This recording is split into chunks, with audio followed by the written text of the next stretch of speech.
know how many weapons they have. If you knew how many weapons they have, then you must know where they are.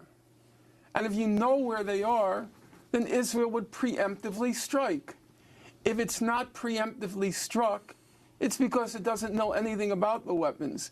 Israel plucks numbers out of thin air, and then all the official media and even the critical human rights organizations repeat these numbers. They talk about Grad missiles and Fajr missiles.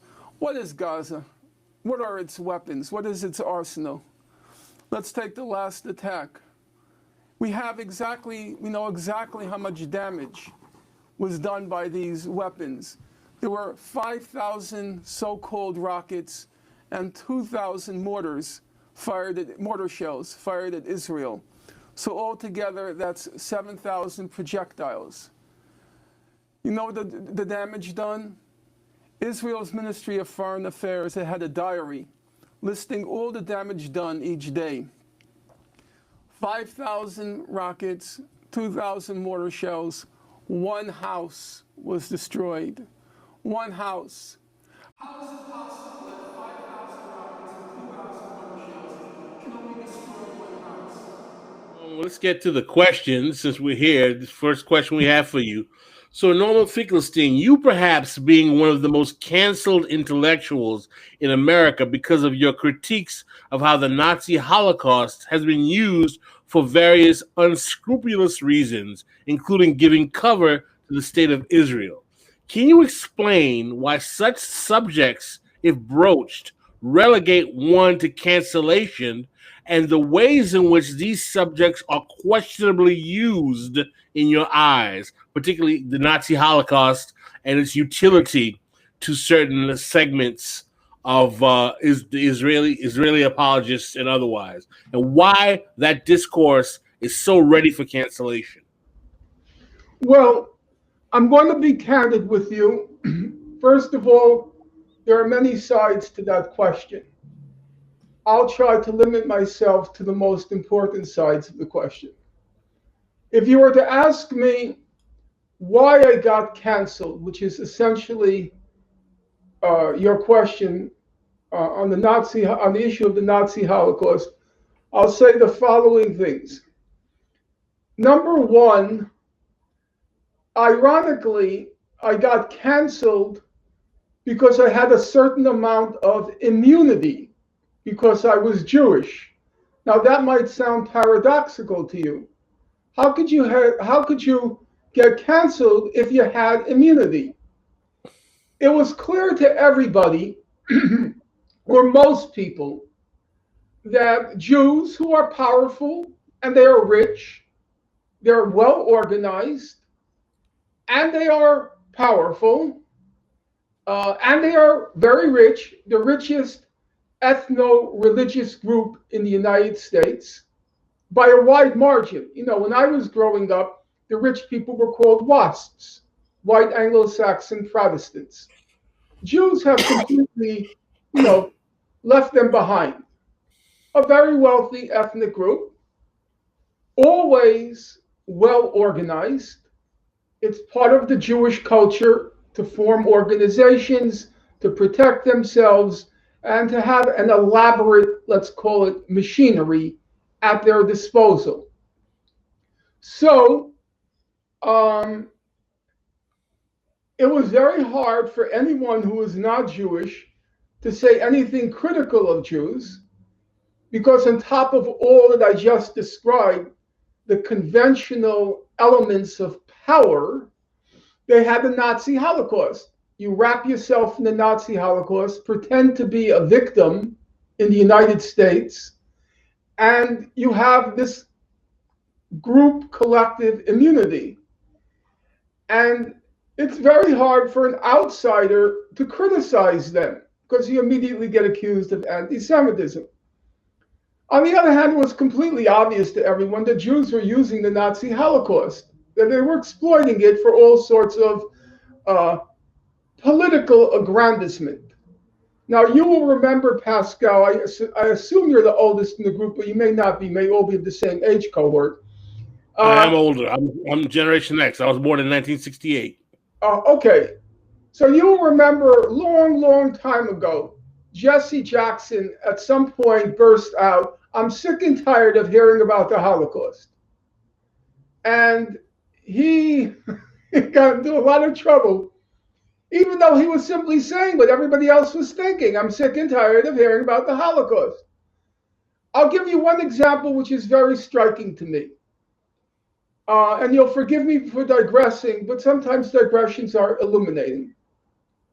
When we grew up in school, nobody ever talked about the Nazi Holocaust because it was for various reasons, which I don't have time to go into now. But we all read, Jew or non-Jew, we all read Anne Frank's diary. That was part of the curriculum. It was built into the curriculum. You usually read it in junior high school. You didn't read it as a Jewish document. You read it as a document of human suffering. It was a different era. Can't go into that now. But we all read it. Now, here's the interesting thing. Yes, the Anne Frank diary is very moving. I'm not going to deny that. Why should I deny facts? My credo in life is never quarrel with facts. It's a moving document, and certainly set in its historical context, it's very moving. But then, just in the last few years, I'm going to be honest with you. For the first time, I picked up Frederick Douglass's slave narrative. And I then started to read everything by Douglass. I read the second autobiography, the third autobiography. I started to read the speeches. He was kind of breathtaking. You know, it's just breathtaking prose. How he managed to master it, only God knows, because he only gets out of slavery at 20 years old. His language is just breathtaking. What's my point? My point is, why weren't we reading Frederick Douglass's slave narrative in junior high school? It's just crazy. Slavery happened here. The Nazi Holocaust happened there. Frederick Douglass's slave narrative is not inferior in literary value to Anne Frank's diary. Why aren't we reading it? And of course, non-Jewish people are processing that. So someone like Jesse Jackson says, "I'm sick and tired of hearing about the Holocaust," because he knows there's that Frederick Douglass narrative that we never read, but we always read Anne Frank's diary. He knows that. So he said it, and he got a whipping for saying it. I had the immunity because I could say it, but my parents were in the Nazi Holocaust. So you ain't playing that anti-Semite card with me. My father was in Auschwitz. My mother was in Majdanek. Every single member of my family was exterminated. I never had an aunt, an uncle, a cousin, a grandmother, or a grandfather. Nothing. Everybody was wiped out. So I had a certain immunity, or at least it seemed as if I had an immunity, because you couldn't play the anti-Semite card with me or Holocaust denier card with me. So given that I had or thought I had a certain immunity because of my family pedigree, I started to say things that nobody else dared say.